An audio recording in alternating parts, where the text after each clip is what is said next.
Bismillahirrahmanirrahim. Assalamualaikum warahmatullahi wabarakatuh. Bismillah, alhamdulillah, wassalatu wassalamu ala habibillah Sayyidina Muhammad ibn Abdillah wa ala alihi wa sahbihi wa mawalah. Allahumma rabbi syrah lana sudurana wa yassir lana umurana wahlul uqdatan min alsinatina yafqahu aqwalana. Allahumma fakkihna fid din wa 'allimna at-ta'wil. Allahumma alhimna marashida umurina wa a'idna min shururi anfusina birahmatika ya rabbal alamin walhamdulillahi rabbil alamin.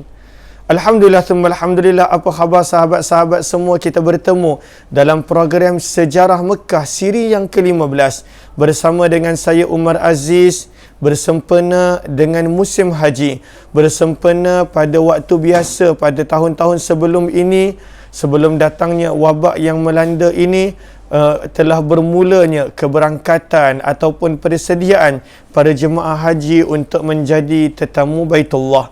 Namun apa yang berlaku adalah dengan kehendak Allah Subhanahu wa taala, tidak ramai yang dapat pergi, tidak ramai yang dapat menjadi tetamu haji. Namun kita yang berada di sini, kita nak mengimbas, mengenali, memahami sejarah-sejarah yang ada di sekitar Mekah dan juga Baitullah daripada sudut kajian dan juga ilmu. Moga-moga bila masa akan datang kita dapat pergi, kita dapat menghayati dan juga mengambil manfaat insya-Allah.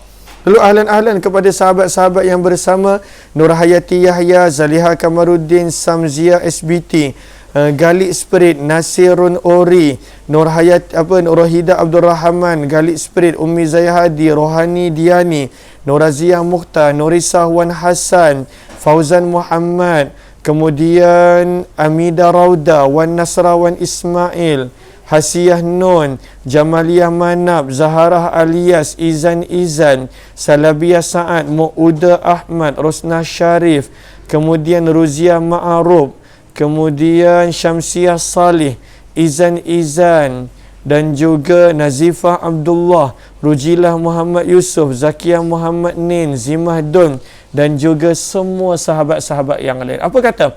Kita mulakan pertemuan kita pada petang ini dengan sama-sama kita perbetulkan dahulu niat. Moga-moga pertemuan kita adalah kerana Allah Subhanahu wa taala. Nawaitu ta'alluma wa ta'lim wa tadhakkura wa tadhkir wa naf'a wal intifa' wal ifadata wal istifadah wal hatha 'ala tamassuki bi kitabillah wa sunnati Rasulillah sallallahu alaihi wasallam wad du'a'i ila al huda wad dalalati 'ala al khair ibtigha'a wajhillah wa mardatihi wa qurbih wa thawabihi. Amin amin ya rabbal alamin.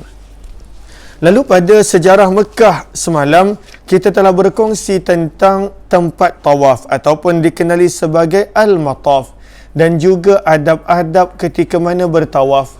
Pada hari ini kita nak sambung apa yang kita telah mula semalam berkenaan tentang Maqam Ibrahim.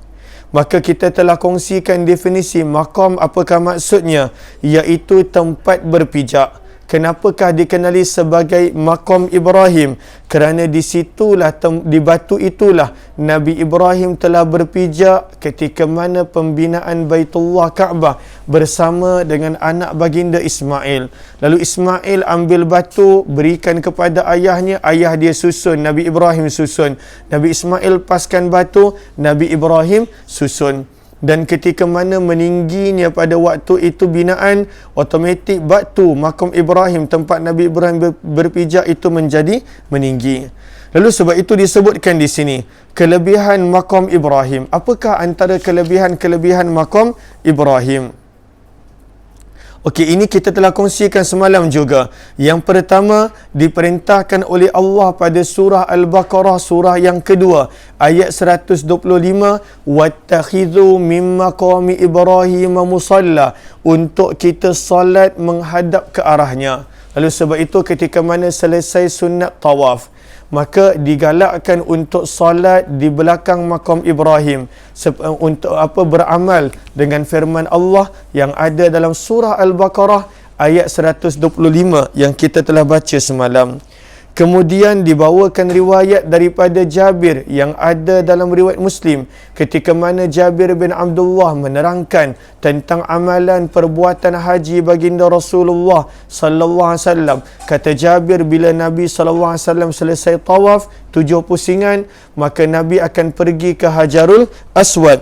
Nabi sallallahu alaihi wasallam pada waktu itu akan pergi ke Hajarul Aswad dan selepas Nabi sallallahu alaihi wasallam selesai tawaf, Nabi SAW akan pergi ke makam Ibrahim seraya berkata, "Wattakhidhu min maqami Ibrahim musalla," dan hendaklah kamu menjadikan makam Ibrahim sebagai tempat kamu menghadap ketika mana salat, dan Nabi SAW akan salat di belakang makam Ibrahim tersebut.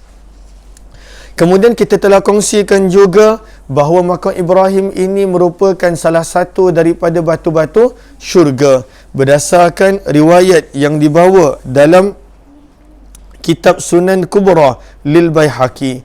Yang ketiga, kata penulis buku Dr. Muhammad Ilyas Abdul Ghani, bahawa kelebihan makam Ibrahim adalah ianya di antara tempat yang mustajab doa. Berdasarkan riwayat apa yang dinukilkan daripada Hasan Al-Basri, maka ianya termasuk daripada kalangan tempat yang mustajab doa. Seterusnya, firman Allah Subhanahu wa taala mengenai bahawa makam Ibrahim adalah bukti-bukti yang nyata. Lalu dalam Al-Quran pada muka surat pada ayat yang ke-96 hingga 97 daripada surah yang ketiga Ali Imran. Lalu daripada surah yang ketiga Ali Imran. Surah yang ketiga Ali Imran pada ayat 96 hingga 97. Muka surat, sebentar kita buka muka surat. Muka surat yang ke-62. Lalu bukti-bukti yang nyata, itu tajuk dia. Makam Ibrahim di antara bukti-bukti yang nyata. Maka pada muka surat 62, surah yang ketiga Ali Imran, ayat yang ke-96 hingga 97. Apakah ayatnya? Dua ayat ini kita baca. Firman Allah Subhanahu wa taala, "Inna awwala baiti wudi'a lin-nasi lalladhi bi Bakkah." Firman Allah, sesungguhnya rumah ibadah yang mula-mula dibina untuk manusia beribadah kepada Allah adalah Baitullah yang terletak di Bakkah, iaitu Mekah. Firman Allah tentang Baitullah ini, mubarakah, ianya adalah tempat yang berkat, wahuda, dijadikan sebagai petunjuk hidayah, mubarakah wa hudan lil alamin, untuk sekalian alam. Kemudian firman Allah pada ayat 97, fihi, padanya, iaitu di rumah Allah tersebut, di Baitullah tersebut, firman Allah, ayatum bayyinat, adanya tanda-tanda keterangan yang jelas nyata. Adanya tanda-tanda keterangan yang jelas nyata yang menunjukkan kemuliaan rumah Allah, yang menunjukkan pada waktu itu keagungan rumah Allah. Lalu firman Allah, ada tanda-tanda jelas nyata pada Baitullah Kaabah. Antaranya apa? Firman Allah Subhanahu wa taala, fihi ayatum bayyinat maqamu Ibrahim. Dan di antara tanda-tanda jelas nyata yang menunjukkan kemuliaan Baitullah, keagungan Baitullah adalah pada waktu itu maqam Ibrahim. Maka di sini disebut apakah yang dimaksudkan dengan tanda-tanda yang jelas nyata. Apakah yang dimaksudkan dengan tanda-tanda jelas nyata pada makam Ibrahim yang ada pada surah Ali Imran, surah yang ketiga, pada ayat yang ke-96 hingga 97 tadi. Maka di sini kata penulis buku, maksud daripada tanda-tanda yang jelas nyata yang Allah sebut pada surah Ali Imran ayat 96 hingga 97. Yang pertama adalah kesan tapak kaki Nabi Allah Ibrahim. Kesan tapak kaki Nabi Allah Ibrahim. Sekejap, ada orang call. Hello? Hello, Assalamualaikum. Ya, okey, apa saya sibuk sekarang. Okey, bye. Minta maaf. Tolong tengok jap siapa yang call ni.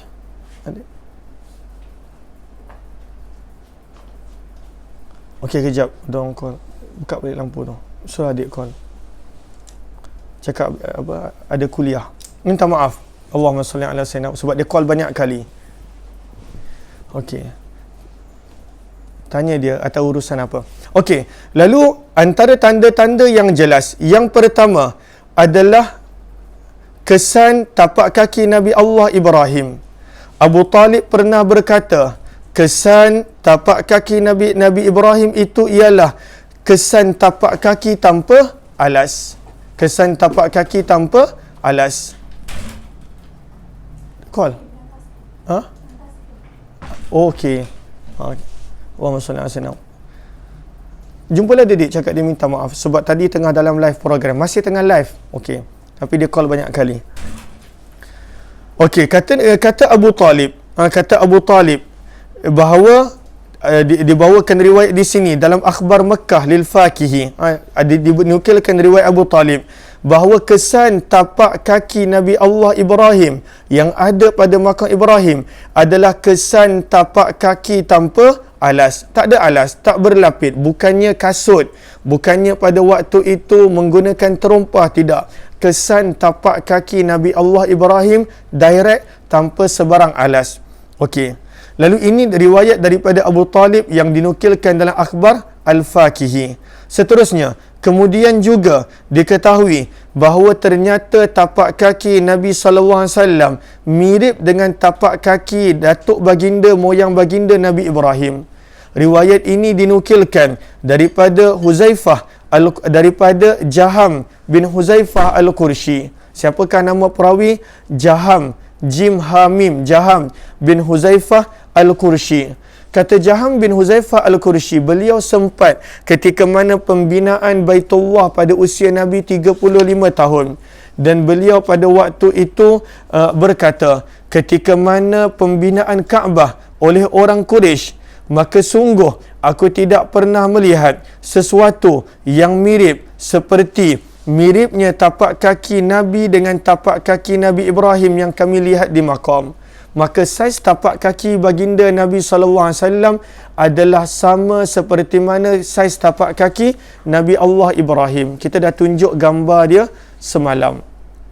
Ini adalah antara gambar yang di-share beberapa bulan yang lalu. Mereka share gambar Hajarul Aswad, pecahan batu, dan juga gambar makam Ibrahim.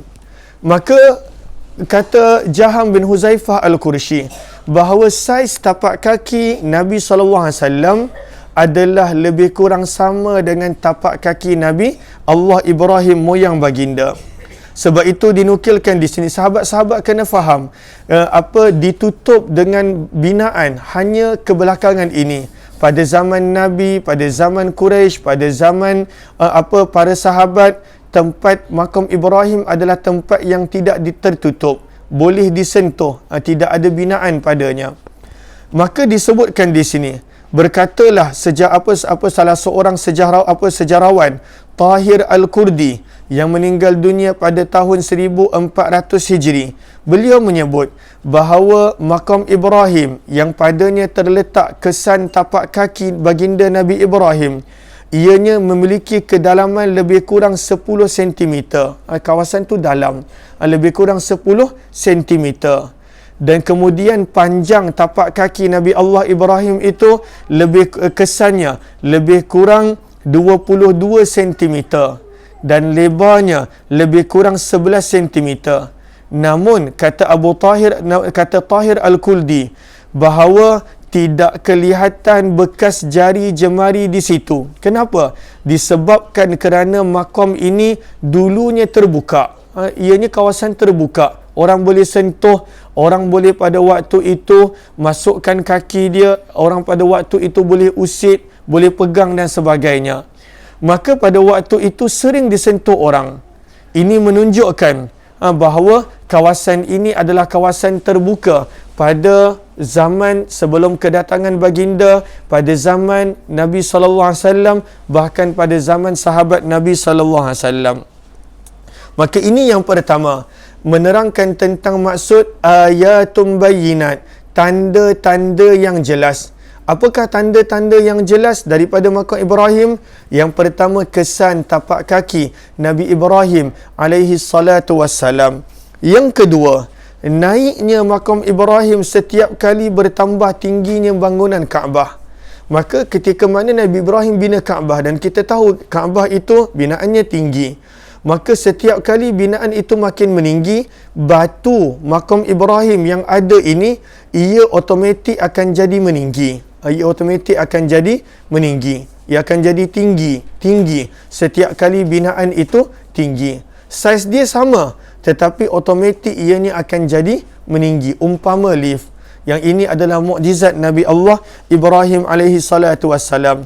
Sebab itu kata penulis buku, dinukilkan daripada At-Tarikhul Qawim, daripada Al-Ka'bah wal Haramain Asy-Syarifain, maka disebutkan di sini bahawa makam Ibrahim akan menjadi tinggi setiap kali bertambah tingginya bangunan Kaabah.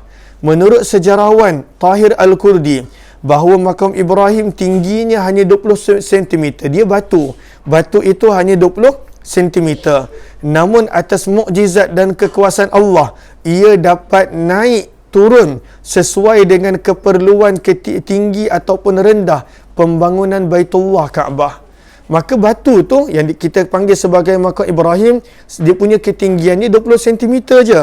Namun ketika mana Nabi Ibrahim perlu untuk ke atas untuk meletakkan batu disusun pada binaan Kaabah, automatik makam Ibrahim punya batu itu akan meninggikan Nabi Ibrahim. Bila Nabi Ibrahim perlu ke bawah untuk ambil batu daripada anaknya Ismail, maka automatik pada waktu itu batu tersebut akan turun. Ini adalah mukjizat Nabi Allah Ibrahim alaihi salatu wassalam. Mukjizat yang kedua. Sebab itu firman Allah pada ayat 96 dan 97 tadi, fihi ayatum bayyinat, padanya ada tanda-tanda keterangan yang jelas, dan di antaranya makam Ibrahim. Inilah makna yang kedua. Makna yang pertama, Allah pelihara makam Ibrahim, kesan tapak kaki Nabi Ibrahim sehingga ke zaman kita, walaupun dah berlalunya ribuan tahun, nak menunjukkan kemuliaan Baitullah. Yang kedua, bahawa batu ini ketika mana Nabi Ibrahim berpijak padanya, ianya naik tinggi dan turun rendah ketika mana diperlukan oleh Nabi Allah Ibrahim. Yang ketiga, kata penulis buku, keabadiannya sepanjang sejarah Nabi-Nabi. Makam Ibrahim walaupun berkali-kali ada usaha untuk mencurinya, dan ada usaha pada waktu itu untuk mengambilnya, daripada zaman Nabi Ibrahim ribuan tahun berlalu, Allah masih pelihara dan Allah masih kekalkan di tempat ini. Pernah disebut ketika mana berlakunya banjir. Ketika mana berlakunya banjir. Allahumma salli ala Sayyidina Muhammad. Dikenali pada zaman tersebut, zaman dulu, sebagai sebagai banjirnya Ummi Nahsyal. Nama banjir itu sebagai banjirnya Ummi Nahsyal. Maka pernah ada orang cuba untuk mencuri makam Ibrahim, namun tidak berjaya. Dinukilkan daripada kitab Al-Jami'ul Latif, ketika mana zaman pemerintahan Khalifah Umar bin Khattab pernah berlaku banjir teruk di kawasan Baitullah Kaabah, maka Umar bin Khattab memerintahkan untuk diambil makam Ibrahim, diletakkan di tempat yang selamat, dan kemudian pada waktu itu diletakkan semula ketika mana banjir surut. Maka Allah jaga. Padahal dah ribuan tahun berlalu. Zaman dulu tak ada polis jaga, tak ada binaan padanya, tetapi Allah jaga dan pelihara. Sebab itulah firman Allah pada ayat tersebut, padanya terdapat keterangan yang jelas nyata, dan di antaranya makam Ibrahim. Fihi ayatum bayyinatum maqamu Ibrahim. Kemudian yang keempat, apakah yang dimaksudkan dengan tanda-tanda keterangan yang jelas nyata pada makam Ibrahim ini? Yang keempat, kata penulis buku, bila kita lihat dalam tarikh Al-Qawim bahawa makam Ibrahim dan juga Hajarul Aswad adalah tempat yang mana tak pernah disembah oleh masyarakat Arab jahiliyah walaupun ketika mana mereka menyembah berhala, kerana kemuliaan kedua tempat ini di sisi mereka. Mereka tak sembah makam Ibrahim walaupun pada waktu itu dikelilingi Kaabah dengan pelbagai berhala dan binaan.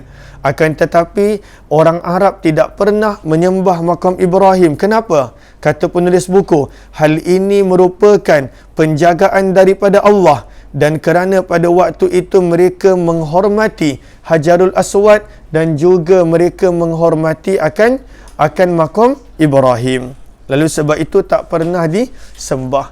Lalu ini adalah antara 4 penerangan, kata penulis buku, tentang firman Allah, fihi ayatum bayyinat, padanya terdapat keterangan yang jelas nyata dan menunjukkan keagungan Baitullah, kemuliaan Baitullah, dan di antaranya adalah makam Ibrahim.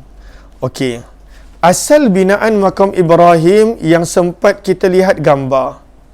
Okey, sebelum ini kita tidak tahu, tetapi Allahumma salli ala Sayyidina Muhammad, ini adalah binaan dia.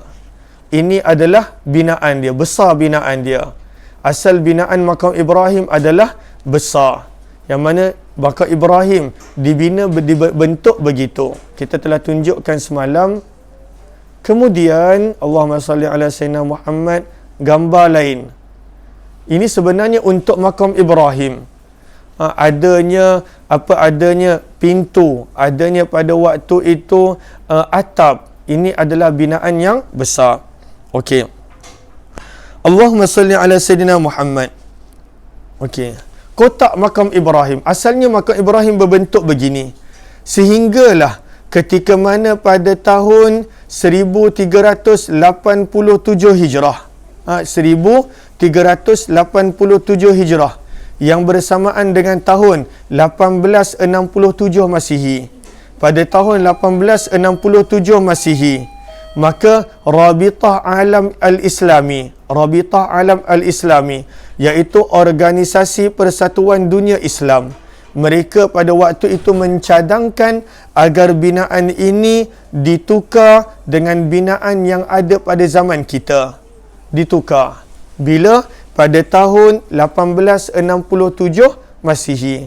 Maka pada waktu itu telah ditukar binaan yang kita lihat dalam gambar. Binaan lama ini kemudian ditukar kepada apa? Ditukar kepada binaan yang ada pada zaman kita. Cumanya binaan binaan kaca ini pada awalnya berbeza sedikit.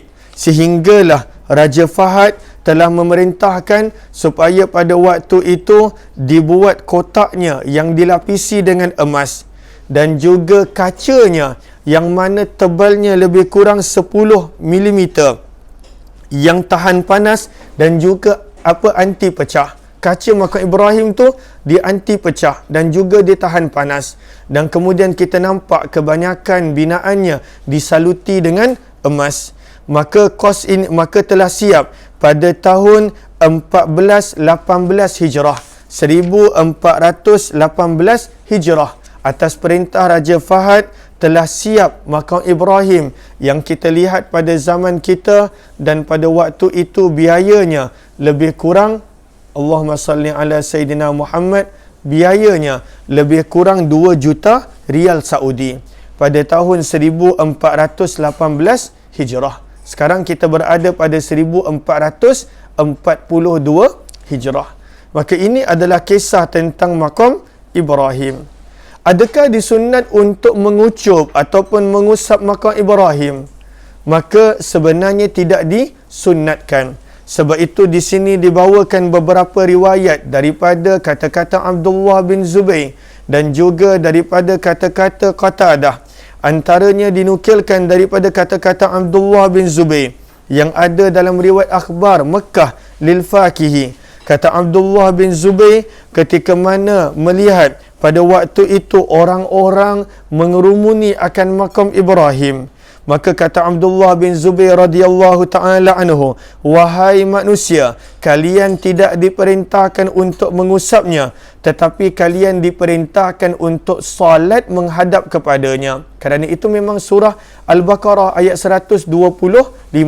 Wattakhidhu min maqami Ibrahim musalla. Allah memerintahkan untuk menghadap ketika mana salat ke arah maqam Ibrahim. Maka Sayyidina Abdullah bin Zubair maklumkan kepada manusia tidak diperintahkan untuk mengusapnya, tetapi diperintahkan untuk salat menghadap ke arahnya. Begitu juga riwayat daripada Atha, yang mana pada waktu itu Atha menegur orang yang berebut-rebut untuk mengusap akan maqam Ibrahim, dan juga beberapa riwayat yang lain. Lalu ini adalah maqam Ibrahim. Seterusnya penulis buku membawa tajuk ringkas tentang Telaga Zamzam. Apakah itu Telaga Zamzam? Dan kita boleh lihat secara ringkas, kita akan sambung ini esok. Ini adalah gambaran berkenaan tentang Telaga Zamzam. Di manakah Telaga Zamzam? Ianya adalah tidak jauh daripada kawasan Hajarul Aswad, tidak jauh daripada kawasan Multazam, yang mana zaman dulu mozaik tu diletakkan di situ. Bi'ru Zamzam, Telaga Zamzam, diletakkan di situ tanda mozaik begitu. Namun ketika mana orang berebut-rebut nak solat di situ, ataupun orang berebut-rebut pada waktu itu nak solat dan sebagainya, maka dihilangkan mozaik yang menunjukkan tanda Telaga Zamzam. Dan kemudian zaman dulu punya Telaga Zamzam kita dah pernah tengok. Zaman dulu punya Telaga Zamzam, binaan dia adalah, Allahumma salli ala Sayyidina Muhammad, ini adalah binaan lama Telaga Zamzam, yang mana ada laluan untuk pergi, ada laluan untuk ke bawah, dan juga pada waktu itu untuk minum daripada Telaga Zamzam. InsyaAllah tentang Telaga Zamzam kita akan sambung esok, dan kemudian kita akan cerita tentang Safa dan Marwah, insyaAllah. Terima kasih kepada sahabat-sahabat yang bersama. Moga-moga ada manfaat. Wabillahi taufiq wal hidayah. Assalamualaikum warahmatullahi wabarakatuh. Kepada sahabat yang kali pertama join, jemput join Telegram channel Kuliah Umar Aziz. Dan kalau ada di antara para sahabat yang ingin untuk membuat ibadah korban di Mekah, maka boleh maklumkan, insya-Allah tahun ini kita akan melakukan ibadah korban di bumi Mekah dengan kerjasama Mursyid Al-Haramain Travel. Moga-moga bermanfaat. Boleh tekan link yang ada di ruang komen.